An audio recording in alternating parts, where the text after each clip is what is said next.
Hi, everybody, and welcome to Be in the Know, Table Games and More. I'm your host, Benny Mancino, better referred to as the B-Man. And tonight I am just gaga to have as my guest, Dr. Eliot Jacobson. Dr. Eliot Jacobson is a professor of mathematics, a former Advantage player, former gaming consultant, author, a climate researcher. My God, Eliot, there's nothing you haven't done. You're all the books you've written is Advanced Advantage Play, which I've had on my book list for that Christmas lift for that casino executive in your life. That there's no casino executive in table games that should not have that sitting on their desk at all times. You just got a brand new book called The Blackjack Zone, a book you've had a while back called Contemporary Casino Design and Totally Disconnected, which I think is like a poetry book. Is that correct? Yeah, 100%. Elliot, welcome to Be in the Know. Well, thank you. It's a pleasure to be here. I am looking forward to talking with you today. So what I always do with every guest I have is I kind of ask them how in the world did they get connected with casinos? And I read this story that just blew my mind in some article that you had done a year or so ago, that you started a casino very early in life in the garage. Tell us about your connection to the casino business and how you got in. Well, I learned games at a very young age. My father was an avid chess player and bridge. So I started learning games about age 4, chess and bridge. And I was just brought up around games. And I think I started playing my first poker about 8 or 9 years old. And my mother, the family went on a vacation to Reno. They let me put some money in a slot machine, and that was just the best thing ever. You know, she took me to some horse races, let me choose the horses, right? So I fell in love with it. And so on this trip to Reno, my mother, knowing my love I had for gambling already, bought me like a little toy felt for blackjack, a little toy felt for craps, a little plastic wheel for roulette, right? So I had all the makings of a casino, like toys, right? So I opened a casino in my garage, and I had a little piece of wood. It was about this big, right? And I just hand wrote on it because I only had like a $10 bankroll for the casino, right? So anyway, I remember the one thing that stayed on the wall for years and years in our garage growing up was roulette straight up pays 10 to 1, right? Which is like you know, how great could the odds? So at a very early age, I understood odds, and I was asked to do a project about slot machines. I was in an advanced mathematics program in middle school, and they asked me to do a report on something of interest, and I talked about slot machines and how they're designed and probabilities and all that thing. So it's been lifelong. I mean, I grew up with this stuff. That's crazy. We get hammered all the time for offering 6 to 5 blackjack, and here you're offering 10 to 1 on a straight up. Well, so, I didn't have any regulations, right?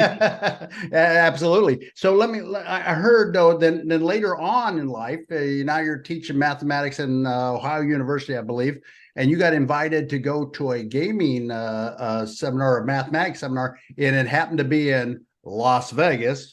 Who would have known? And tell me how that went. What happened there? So I was a tenured professor of mathematics at Ohio University, a small university in Southeast Ohio. And I just felt like I was done. I had been there for about a decade, actually 13 or 14 years. And I was trying to look for anything else I could do in my life besides be a math professor.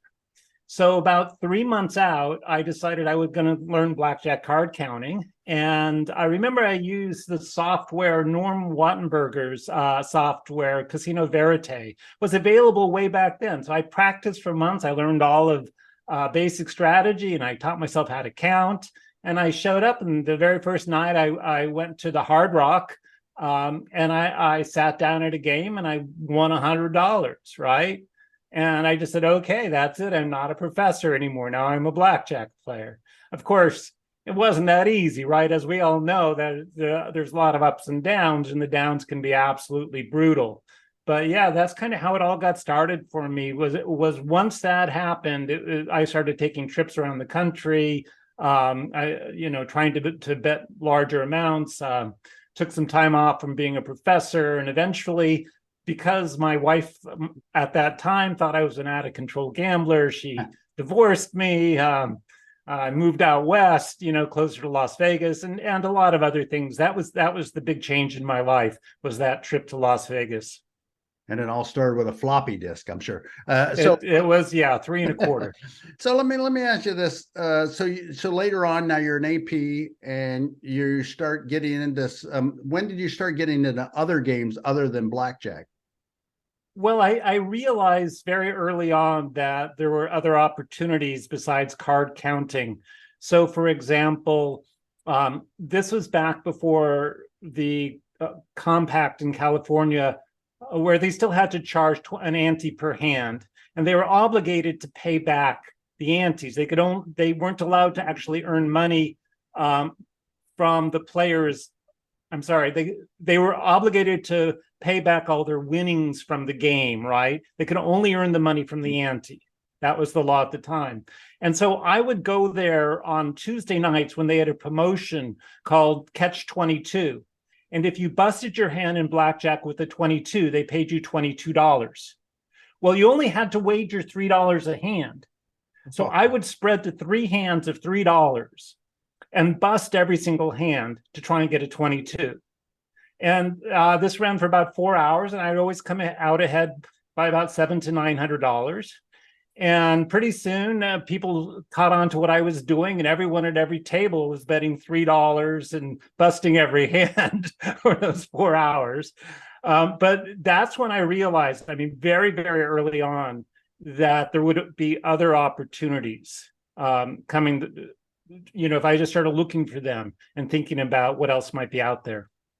Yeah, that's so you basically exploited a promotion to begin with. A promotion. So there's another thing that a lot of these casino operators don't understand is just how easy it is to just be a tick of a digit off, and now you opened yourself up to a mass pounding over a long period of time.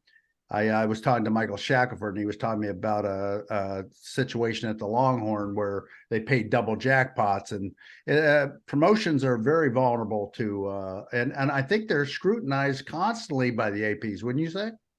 Well, I have taught mathematics to marketing in casinos, right? I've been called in back in the days I was consulting, to design a 2-day mathematics course for casino marketing. And sure, there are lots of very smart people in marketing, but over and over again, that's where the largest vulnerability is going to be in a casino. I can tell you firsthand, most of these people don't understand marketing. Well, maybe they understand the graphics and the themes and the modalities of marketing, but they don't understand how you do the mathematical analysis for the value of the marketing instrument. So, there's endless stories about this, and I'm sure many of them, or have told many of them on the show, of total marketing failures. Just for example, 2-to-1 blackjack promotions are sort of the most notorious of those. And the confusion there is typically somebody in marketing will say, well, we hold 12% or 15% in blackjack, right? Our hold is 15%, and if we change this rule to 2-to-1 promotion, that's just giving back 1.25 or whatever, right? So we'll still be ahead 11%. So they mistake the concept of hold from slot machines and video poker and other machines with hold for table games. That would be one of the sort of key mistakes that drives these opportunities. So you talked about the Bus 22 promotion. What was, if you think back on it, what was this is too good to be true moment? Was that it, or was there something even better? I think the second I saw it, honestly, it was just like they let me play at this casino knowing I was a counter, right? So they were like, fine, you can play. We're going to make money off you regardless because you're doing the antes, right? And we don't care if you win back some of the winnings because we have to give it back anyway. So they knew I was a counter, and they would so I got very friendly with them. And when I found out about this, it was like, okay, from now on, every Tuesday, I am at this casino playing this thing, right? And it was so clear that it was more valuable than card counting, right? That instantly clear. And what the director actually told me is he said, on Thursdays, we offer a 2-to-1 blackjack promotion. And maximum bet $200, right? Which was way over what my bankroll at the time could afford. And so I was so friendly with these people, right? They already knew I knew a lot about the game and understood a lot more than your typical player, even though I was to them just a player. So one of the director of table games at the time said, yeah, we get these guys who come up from Los Angeles on Thursdays and they fill up all the tables and they max bet. And so we like to play with them, we'll announce the thing at 2 p.m., but we'll do it at 10 a.m. Or we'll announce it at 2 p.m. and we'll do it at 6:30 because we just want to screw with those guys, right? So even then, management understood that what they were doing was offering vulnerable promotions. And that's the level of intelligence I would like to see at more casinos, where management realizes these are vulnerable promotions, right? Because too often that's exactly not the case. Well, I think it's went quite the other way. I mean, I hate to say it because this is a industry that I love, but the saturation and the spread of gaming throughout North America has really diminished the skill level of the manager. And I would say, this is not something I like to broadcast, but listen, this is probably the easiest time ever. But there's so much volume that it dissipates a lot of the hurt, and they just tolerate it. So, but I think there's definitely opportunities out there. So, at what point did we move into the most of the consulting and started the AP Heat blog, which has been one of my best friends?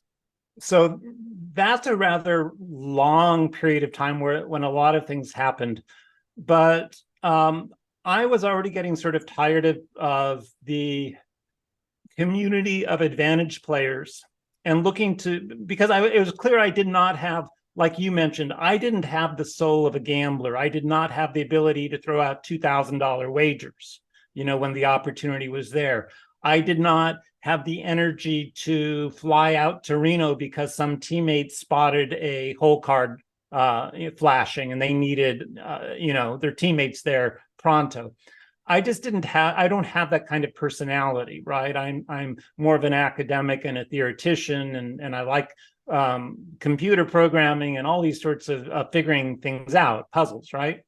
So in 2000 and maybe it was early 2005 or late 2004, of all things, Compton Dancer Consulting, CDC, contacted me, and they said, we're looking for a table games guy. Now, the reason they knew about me is that I had a different website at the time called cardcounter.com.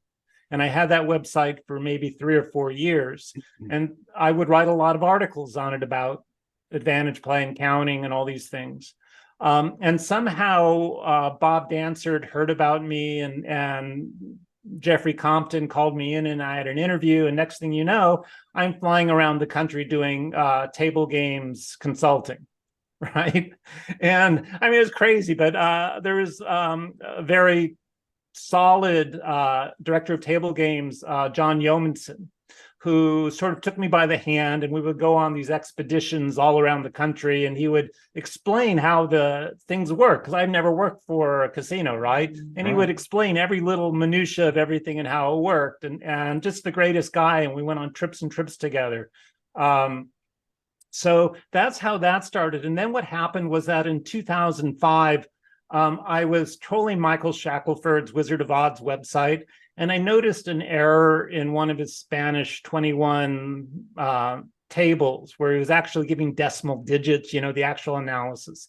And I think I sent him an email. I said, Michael, I think this value is off on this table. And he turned around and said, Elliot, I've got so many clients. Can I start sending you clients? These are people who are creating new table games, and they want, the math done on them. So next thing you know, he says, oh, and also I have this company where I audit online internet casinos.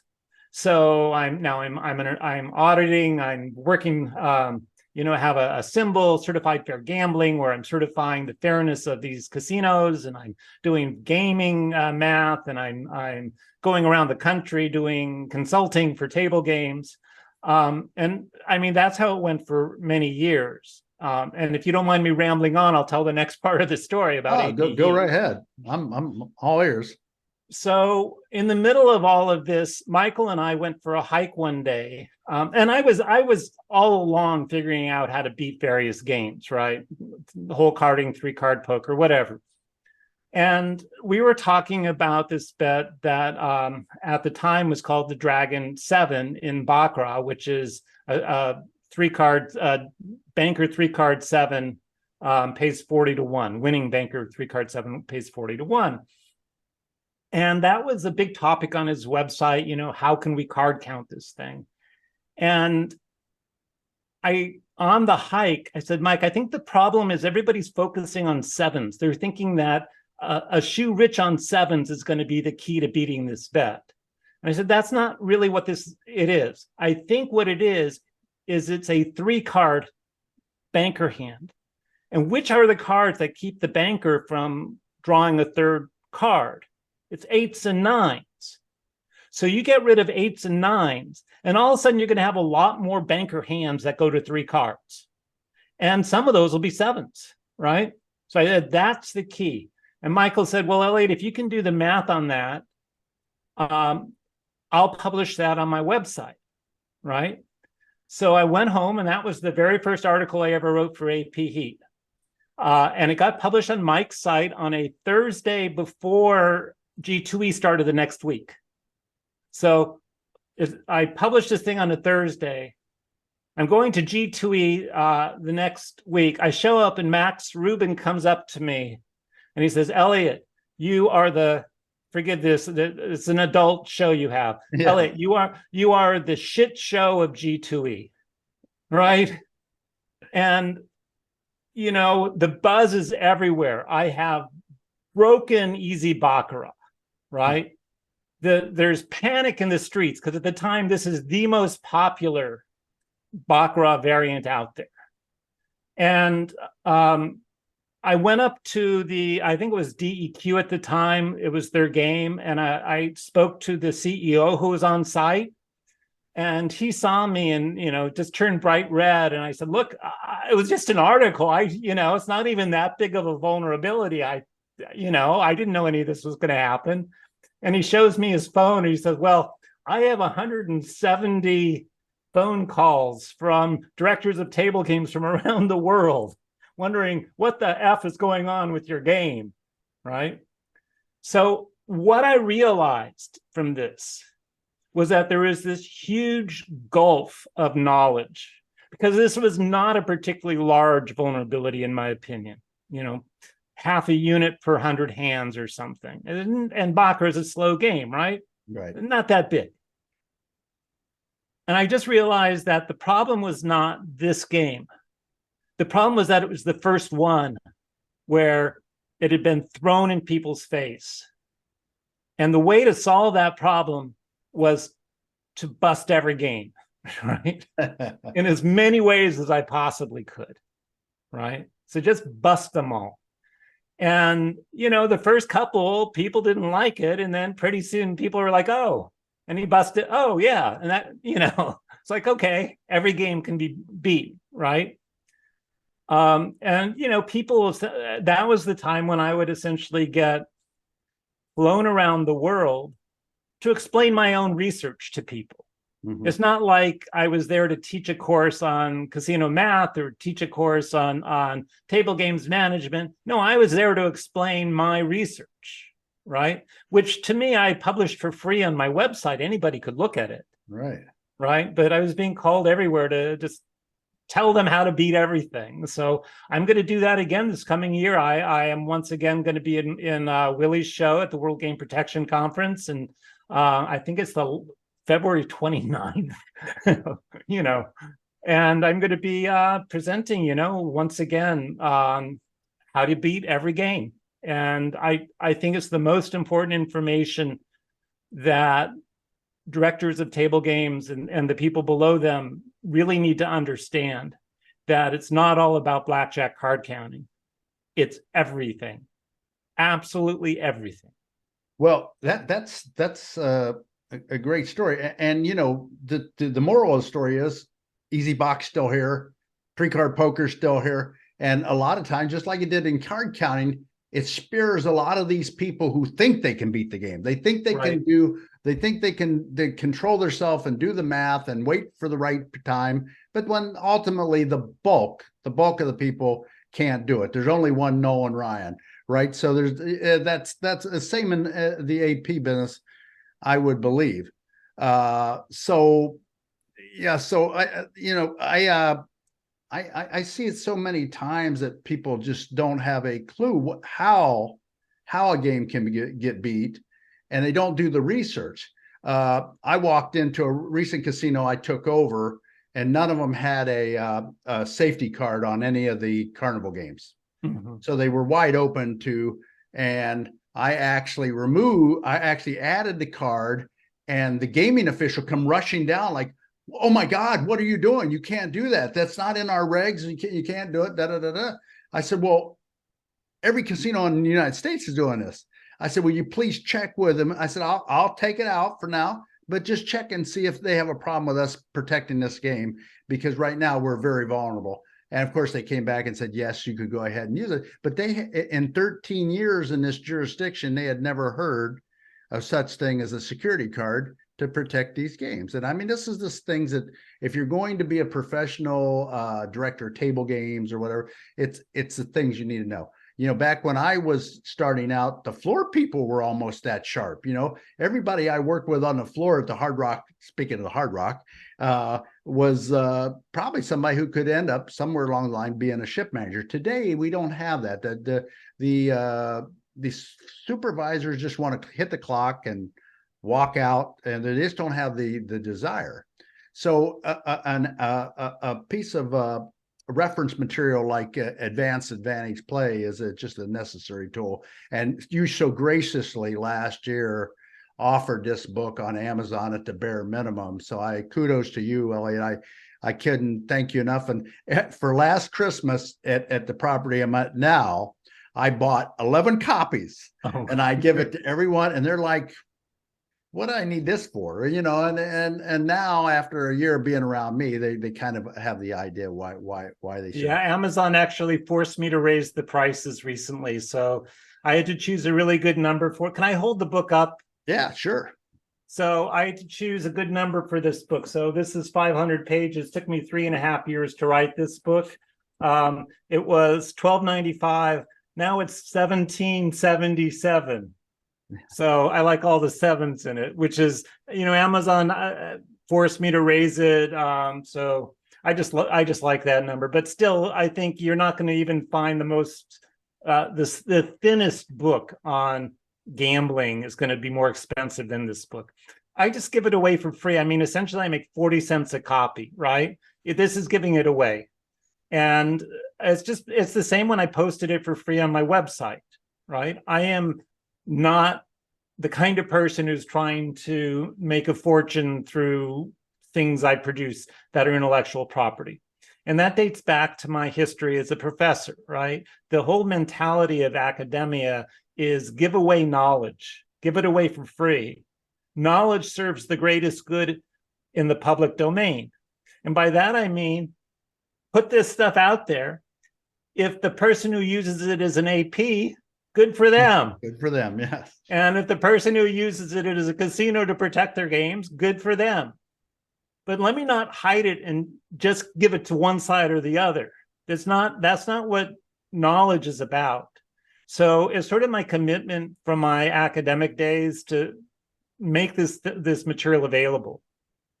Well, that's my motto, is paying it forward. I actually did an article in Casino Journal just before they collapsed about that exact same topic. And I think if you've been given a gift, which you have been given a gift, I've been given a minor gift compared to yours, but you got to share it. If you don't share it, what were you put on this world for in the first place? So let me ask you about. I just realized you had this book, Blackjack Zone. So Blackjack Zone. tell me about it.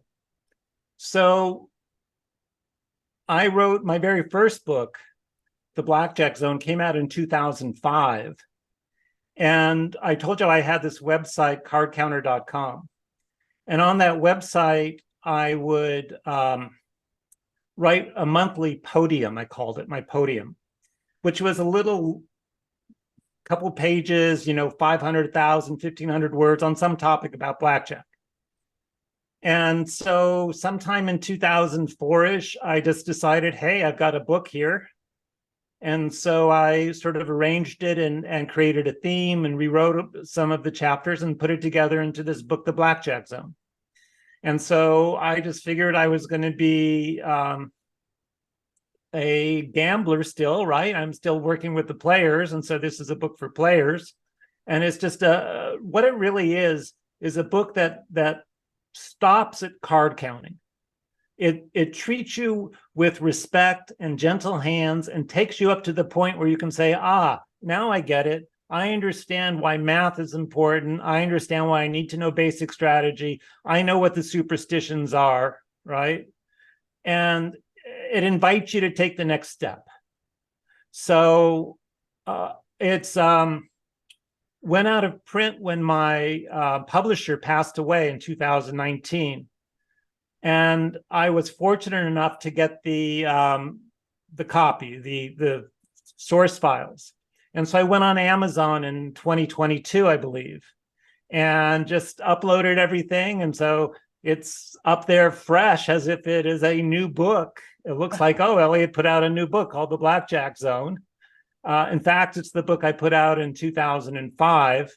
But again, when I put this book out, I figured, it's a gambling book. People will pay $29.95 for it, right? So now I once again am selling it at the lowest possible price Amazon will allow, $7.77. So, Okay. I think $6.95 is the lowest, but that doesn't sound as good. No, it doesn't sound as romantic as 777, right? Right. So I make 40 cents a copy or something. So let's go back. You were in AP, and then you kind of had a little bit of falling out with the AP crowd. Are you still invited to the blackjack ball? I've been invited by some people who, when they confer with other people, then reject me. So yeah, that's happened a couple times. So I think Max Rubin, said, I'll get you an Eliot, and then didn't happen. So let me ask you this. So I'm always wondered. So you've seen the movie, everybody's seen the movie, A Beautiful Mind. And I know you now, and I know Michael very well. And it just seems like mathematics is unending, right? If you're a mathematics guy, you could torture yourself with analysis to some point. And it seems like with Mike, he's a mountain climber and a world traveler and stuff. You got to have a diversion. If you would devote your life totally to mathematics, would it drive you crazy, Eliot?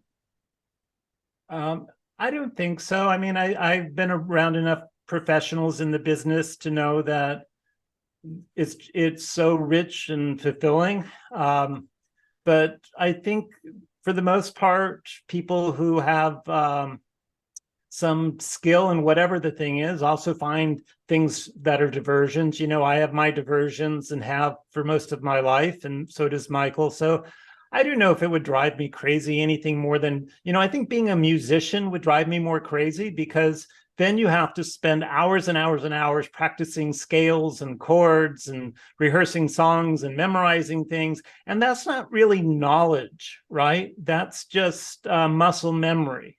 And you don't learn anything at the end of that you can take away that will change your perspective on the universe. You just have a different set of skills, muscle memory. So I think being a professional classical musician would drive me crazy.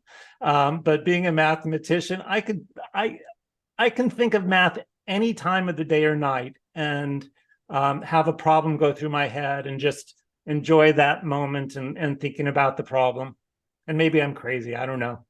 Yeah, I mean, who knows? But I don't think you are. I know the character from The Beautiful Mind, John Nash. He said a quote that I posted on LinkedIn today, which I was really prelude to this conversation. That the beauty of mathematics lies in its ability to reveal patterns of chaos, which is true. It leads you to that answer, right? Of where's the problem? It's somewhere in the math at some point, wouldn't you say? Yeah, that's a great comment, especially because casino games are a great example of noise, of drift, of, if you like, chaos.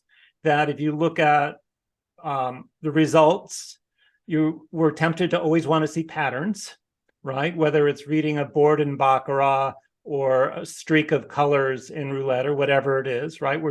We're sort of have this almost evolutionary need to see patterns, to try and find reasons for things.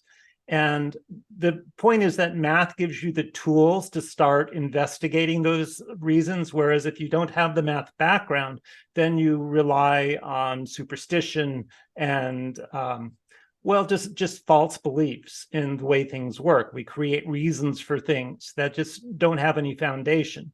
So math at least gives you a starting point to start looking for answers. It may not lead you to the answer, but it's a good starting point. Whereas without math, you're always starting from a place where at best it's going to be evidence and it's not going to be fact. So I want to close this up, and we'll finish with something that's about table games, the AP. So we talked about promotions, right, and their vulnerability, novelty games and their vulnerability, and of course blackjack and counting. In today's world, Elliot, what would you think is the most vulnerable of them? Well, I would always be looking for a promotion first and foremost. As far as table games, what's out there, there are a couple of side bets going on around the world that are ongoing and still going on that I think are quite vulnerable. And foremost among those would be the pair bet in Baccarat. I developed a system to beat it that's quite powerful. It's about as hard to use as card counting is in blackjack, but it's possible for a human to gain that facility. And if you go to the Asian parts of the world where you can bet $1,000 or $10,000 on the pair bet, and sometimes they have it in one of these carousels where there's multiple games going on at the same time and you can track them all. It's a huge opportunity and a huge problem. So that would be maybe if I were to go after any one thing in particular myself today, from my own domain of knowledge, that would be the largest vulnerability. And there are forever new novelty games being tried out. So I'm not sure what novelty games are out there today, but the novelty game that offers that's widespread, that offers the greatest opportunity is by far Mississippi Stud. And I actually, on the original version of my Advanced Advantage play, I had a 7-deuce on the cover, because if you're playing Mississippi Stud and you happen to be dealt a 7-deuce, you would fold that. But if you knew, because you were catching whole cards, that you're going to pair up that 7 and the run out with 7-deuce, you've turned a loss of a unit into a huge gain.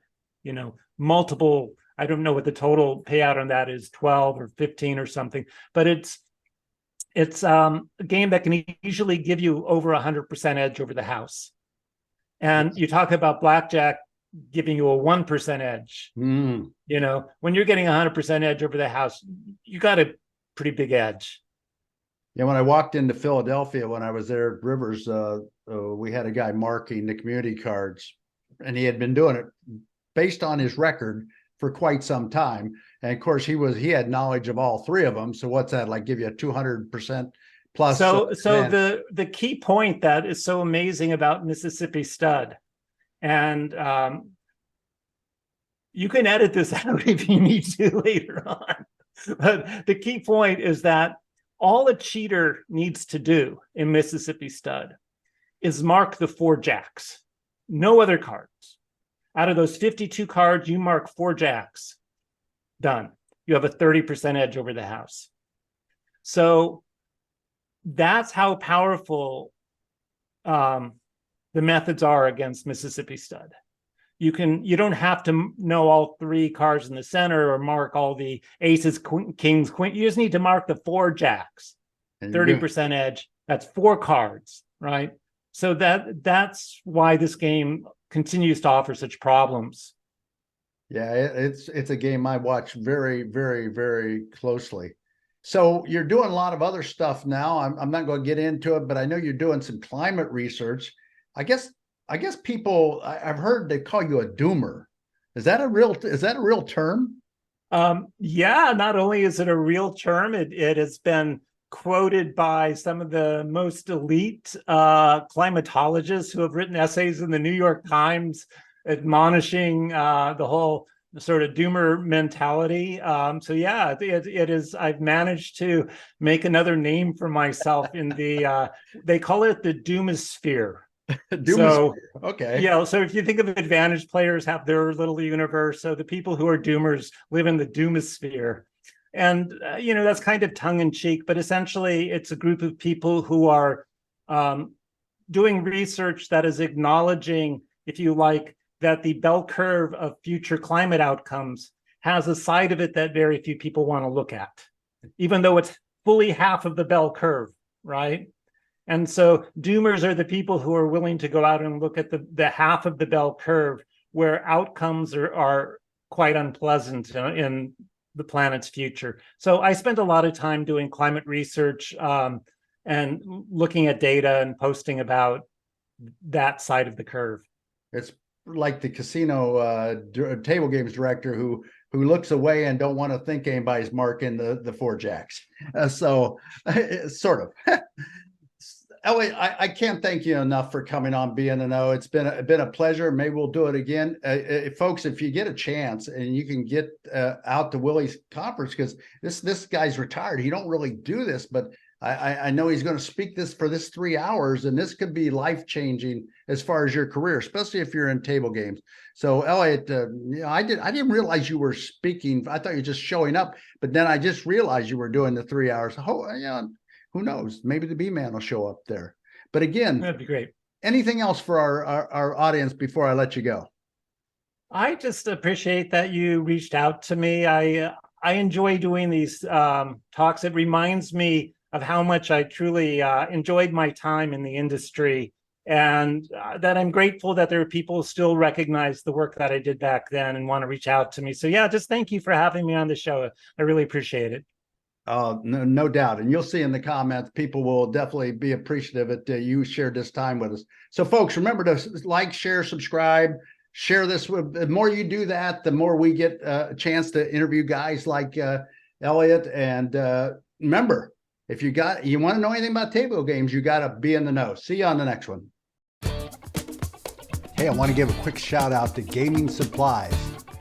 If you're in Europe all the way to the Pacific Rim, Gaming Supplies can provide all sorts of gaming equipment for your casino. Check them out at www.gamingsupplies.com.